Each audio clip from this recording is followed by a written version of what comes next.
We're going to check everything. Caitlin Clark arrives in Seattle wearing practice gear. Yes, there she go right there, bro. And I'm telling you right now, fans is talking about. Somebody said she's going to practice anytime she make it onto the court. And just like I stated, no news has come out from the injury report that she's not able to play. Now, just like I stated, I don't think she's going to play today.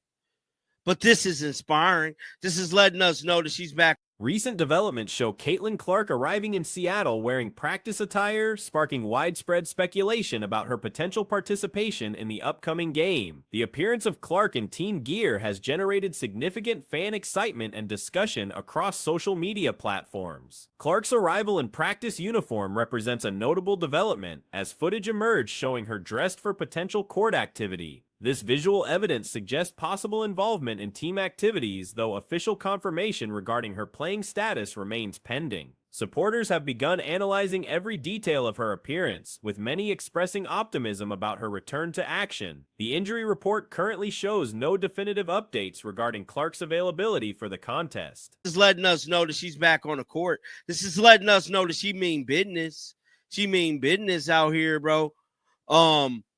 Yeah, so this is the Indiana Fever X account right here. And just like I stated, no news has come out in regards to Caitlin Clark playing today. None whatsoever. But they are in Seattle. Now this start this over.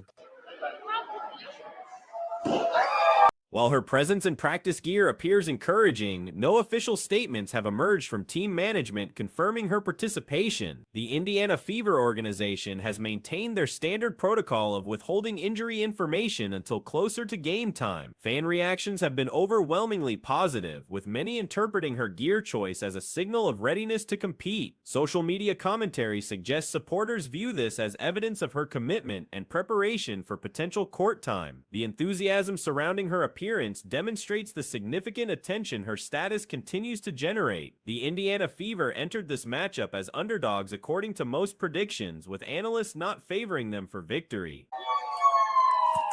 Start this over.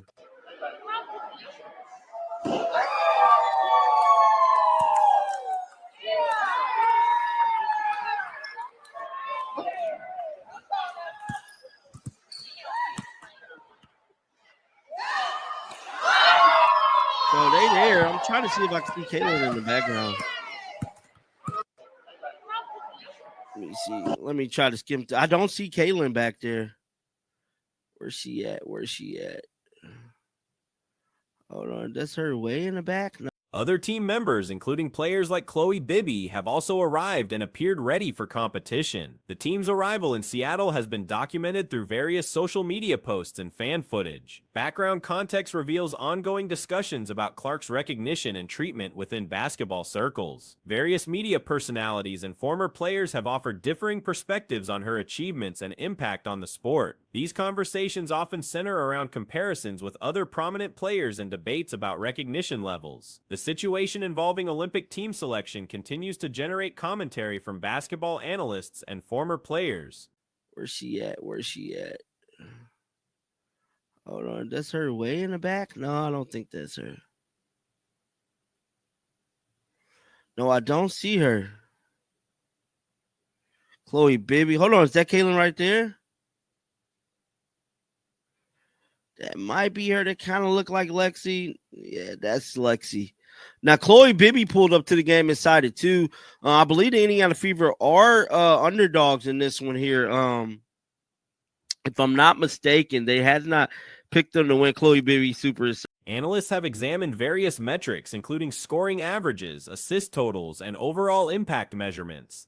These evaluations often reveal contrasting approaches to player development and team contribution. Statistical analysis shows Clark leading in several categories compared to other rookies, including assist numbers that contradict some commentary suggesting otherwise. Current data indicates her averaging 8 assists per game, surpassing other highly regarded first-year players. These numbers provide concrete evidence for performance discussions. The broader narrative surrounding Clark's treatment and recognition continues evolving through various media outlets and analyst perspectives.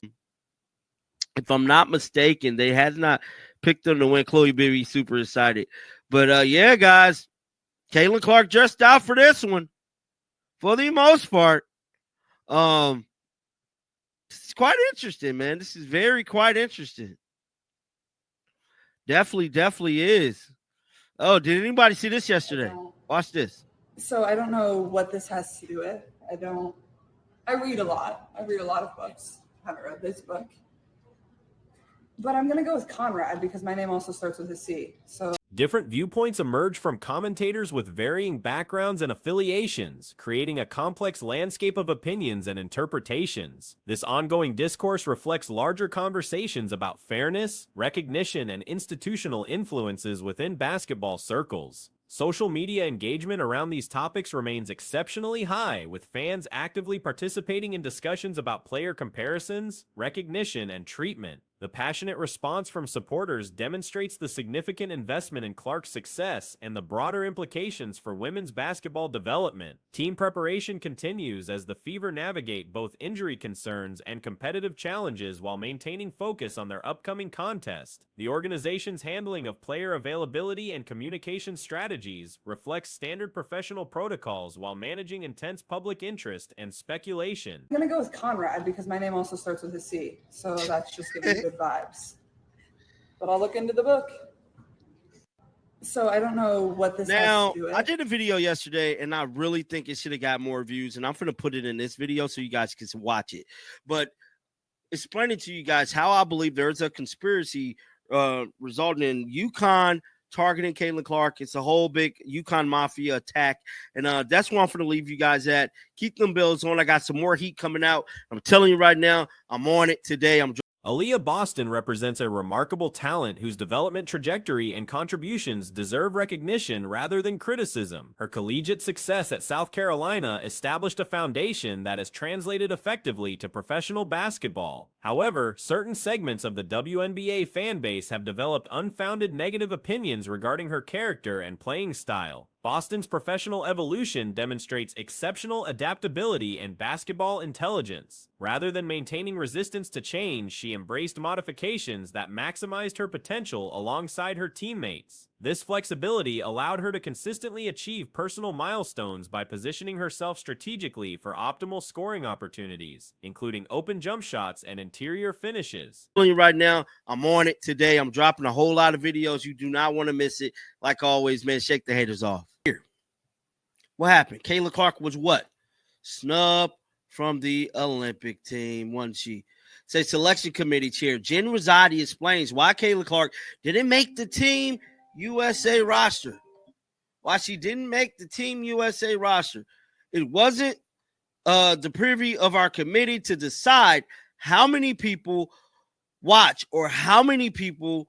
Her physical conditioning reached peak levels, enabling enhanced court coverage and transition play. Boston emerged as one of the most mobile centers in the league, frequently pushing tempo and creating fast break opportunities. This speed increase complemented her tactical adjustments, particularly her development as a short roll operator and mid-range shooter. Instead of relying solely on traditional post moves, which represented a weaker aspect of her skill set, she cultivated face-up capabilities that better suited her natural abilities. These adaptations position Boston for potential legendary status among centers throughout basketball history. Her willingness to evolve distinguishes her within what some consider the franchise's core duo. People watch or how many people would root for Team USA. Now, that is Jen Rosati. She also went on to say it wasn't the job of our committee to decide how many people will be on the team, right? That is Jen Rosati. Yes, Jen Rosati, to me, has a secret agenda. Now, you guys want to know what's so crazy about all of this, as we go over this, is Jen Rosati, right? This is who. While her teammate faced different challenges, Boston's modifications resulted in dramatic improvement. Role player, improving the mid-range shot, improving her face-up game rather than being a back-to-the-basket player, which she's not particularly good at. She could become one of the greatest centers to ever play the sport when it's all said and done. There's a chance that she does that. Because of all of that. Because, let's be real, of the quote-unquote big two, the one that adapted was Aaliyah Boston. And in Aaliyah's defense, it's made her a 100 times better player. As you're seeing with Caitlin Clark out, how good she's been as a hub, everything, her improvement. But because she was the one to adapt and, These accusations often lack proper context or accurate interpretation of standard game situations. Comparative analysis with other players reveals inconsistent standards. Some centers who commit frequent defensive fouls receive characterization as energetic rather than dirty, despite similar physical play styles. These players regularly challenge shots aggressively, often resulting in either blocked attempts or foul calls, yet avoid the same criticism directed toward Boston. Specific incident analysis reveals the flawed nature of many accusations. her improvement. But because she was the one to adapt and, didn't force the organization to choose. And something that a lot of people kind of wanted, including myself, maybe with the old way Aaliyah Boston was, but she adapted. She killed it. And is very clearly like, taking advantage of all the benefits that come with being part of the most popular team in the WNBA. They've turned on her and they hate her. And if you guys agree, subscribe. We are trying to hit 56.1k subscribers by the end of the day. And right now we are at 56.046. 54 subscribers away. During this exchange, the defender inadvertently stepped on Boston's foot, causing the defender to lose balance and fall. Despite Boston's minimal involvement in the contact, she received a tripping foul call. Slow motion analysis confirms that Boston remained stationary while the opposing player created the contact by standing on her foot. The subsequent fall occurred when the defender took an additional step and realized her ankle was compromised. No pushing or shoving occurred, contrary to social media claims describing aggressive contact. Are at 56.046. 54 subscribers away. Thank you guys so much for all the support recently. But if you look at Aaliyah Boston dirty, 1.4k likes. Aaliyah Boston's an effing dirty player. She has tripped MHA on purpose. Tried to take a Paige's knees earlier. Alyssa Thompson dirty, but your two favorite players are. Aaliyah's dirty, but your two favorite players are Alyssa Thompson, Dejanay. Not only is she a spineless Candace Parker enabler, Aaliyah always on that dirty stuff. I just can't with her. Aaliyah Boston mad dirty. Aaliyah with another dirty moving screen. These situations represent standard basketball plays where incidental contact occurs naturally. Post-play inherently involves physicality as players compete for position, and referees must distinguish between legitimate positioning and excessive force. The cited incidents demonstrate normal competitive play rather than intentionally harmful actions. The criticism directed toward Boston appears disconnected from actual basketball analysis and more related to her team affiliation. Geographic or educational backgrounds become irrelevant when players join certain franchises, as loyalty shifts override previous connections. Boston mad dirty. Aaliyah with another dirty moving screen. I kid you not. I kid you not. She set a screen, and yes, it was an offensive foul moving screen.